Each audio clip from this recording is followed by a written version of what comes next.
about grids today, everybody. Cue the music.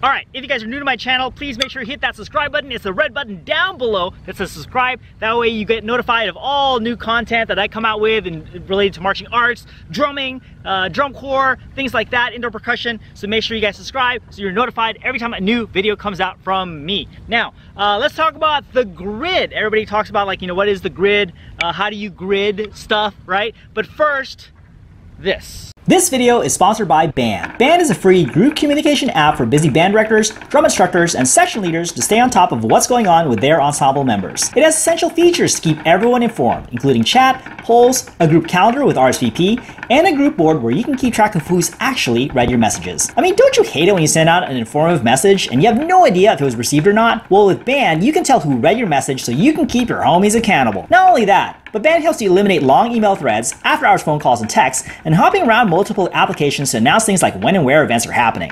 Oh, did I mention it's free? Oh yeah, it's very free. But wait, it gets even better than that. Not only is the app free to download and use, but if you sign up on the app today, you can win up to $1,000 in Yamaha credits for your group. I mean, how cool is that? Band is available on the App Store or Google Play through your smartphone or via PC by going to band.us or by clicking the link in the description below. So what are you waiting for? Download the app today and band together with your ensemble. See what I did there? Alright, now, in terms of the grid, I think it's very interesting to talk about the historical significance of the grid. Tom Float is mostly credited with coming up with the grid. It's no coincidence that I'm using his sticks today, the Tom Float sticks from Vic Firth. Thank you, Vic Firth.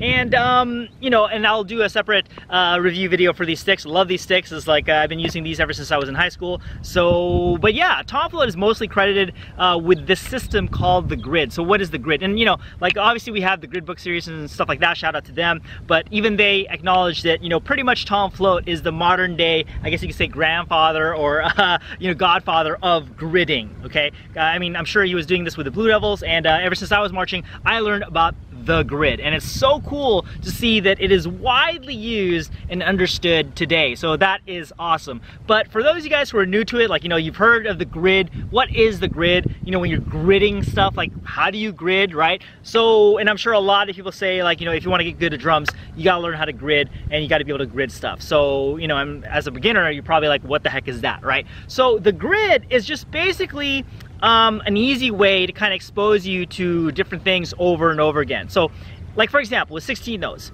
if you think of 16 notes, like just straight 16 notes, right?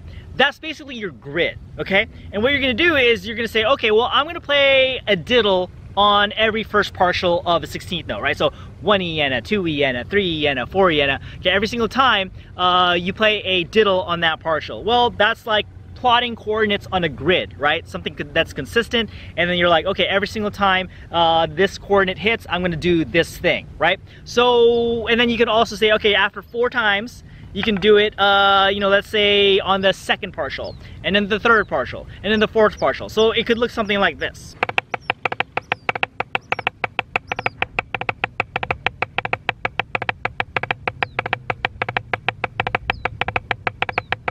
Okay, and that just gives you repetition, right? When you do something 4 times,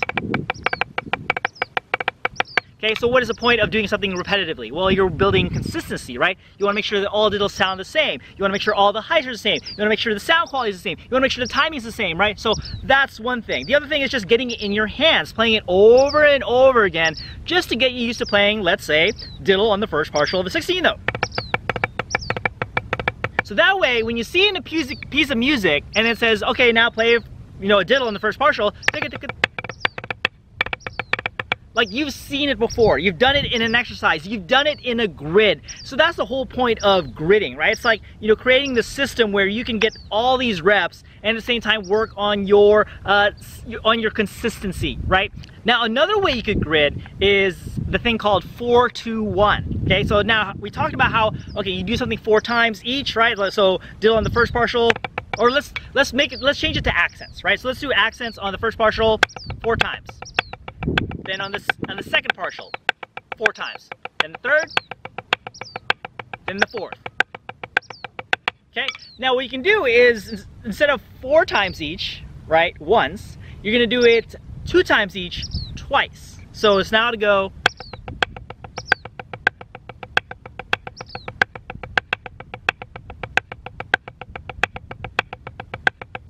Then after that, what you're gonna do is you're gonna do 1 time each, and you're gonna do it 4 times.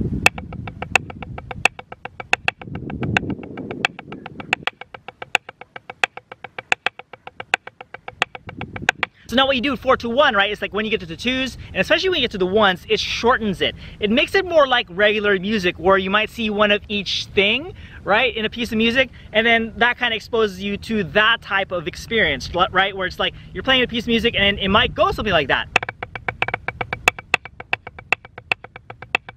But the thing is, like with everything I've just played there, you could grid it in such a way that you can do these things, each thing, repetitively. Or another way to think of it is like, you know, like let's say you're learning English for the first time, and before you create sentences, right, you have to learn words. You have to like write a word down like over and over again. Just get used to the word, know what it means, know how it sounds like, know how it's pronunciated, not pronunciated, learn how it's pronounced, okay? So that way you can easily put them together in a sentence. So think of gridding as a way of getting used to each musical word, right? So that you can like seamlessly put them together, okay? Whether it's playing or writing, put them all together in a musical sentence, right? So it's like, you know, the 1 section of a 4-2-1 on a 16-note accent grid, like what I just did here, sounds more like a musical sentence, okay? But something like this is just like something that's repetitive, okay? More like an ostinato pattern. So that is the whole concept of gridding, 4-2-1. So now hopefully you guys understand that. And the cool thing is when you grid, there's almost like an endless amount of possibilities and combinations you can do. So we talked about the 16-note accent grid. We talked about, you know, diddle grids, right, in the beginning, but you can combine it, right? So now what you can do, for example, okay, among other things, is you can put a diddle on the first partial and then keep moving the accents on the first, second, third, and fourth, so it would sound something like this.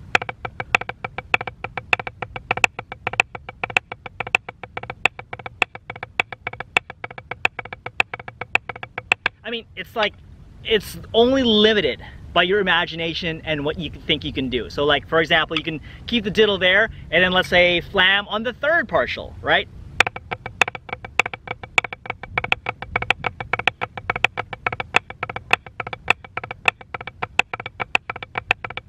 Okay, so there's all kinds of cool combinations you can do, and then when you do that, when you think of all these combinations, in a way, when you see it in a piece of music, it's like, oh, that's like nothing. I've done it in a grid before, all right? So that's the whole point of gridding. That's the whole point of 4-2-1. It kind of exposes you to something repetitively over and over again, to where like when you see it in a piece of music, it's like nothing, because it's like, oh, I've already done like 8,000 of those or whatever when you do grids over and over again. And then we get to the 4-2-1 section. As you get to 2s and 1s, it actually becomes more like a musical sentence, like you would see something in a piece of music, right? So just also think about it in a historical context. Like, you know, back in the old days, you know, like when they had their show music and stuff like that, like a lot of times they would come up with exercises on the spot, right? It's like, you know, let's say there is Swisses in the show music where it's like chug it, right? And maybe the line is having trouble playing Swisses, or they just need more reps. So you can do an exercise where you just, okay, well, we got Swisses, so let's come up with something that works on Swisses.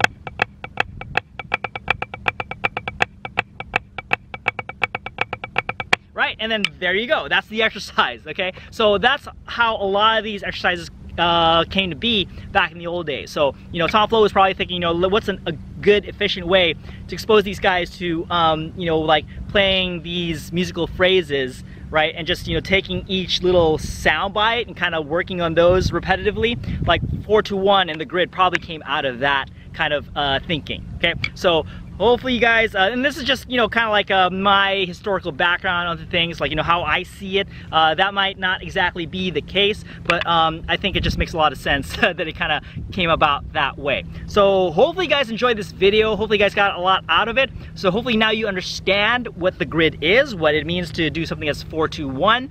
You'll see it a lot in my videos. You'll obviously see it in, you know, other things like, you know, the grid book. So there you go. Have fun gridding. have fun playing 4-2-1. Think of all the crazy combinations you can think of, but I love, you know, the simplicity of it and how you can literally just grid all day, and then you'll get so much better at so many things, including, like, I use it a lot for to get used to timing and tempo and consistency. So yeah, hopefully you guys enjoy this video. Like I said, hopefully you guys learned something from it. If you guys like this video, do me a huge favor, hit that like button down below. If you have any questions or comments, or like to suggest certain grids that you like to do, leave in the comments below. Maybe somebody will see it and try it. That'll be fun, right? And if you guys have not subscribed yet, after I said to subscribe, make sure you hit that subscribe button right now. It's down below. Okay. So otherwise, also, if you feel like this video could help somebody else out, okay, especially to learn how to grid, share this video with them. Okay. So to watch more videos of mine, click over here, and then to subscribe over here. Okay. Peace. Catch you on the next one.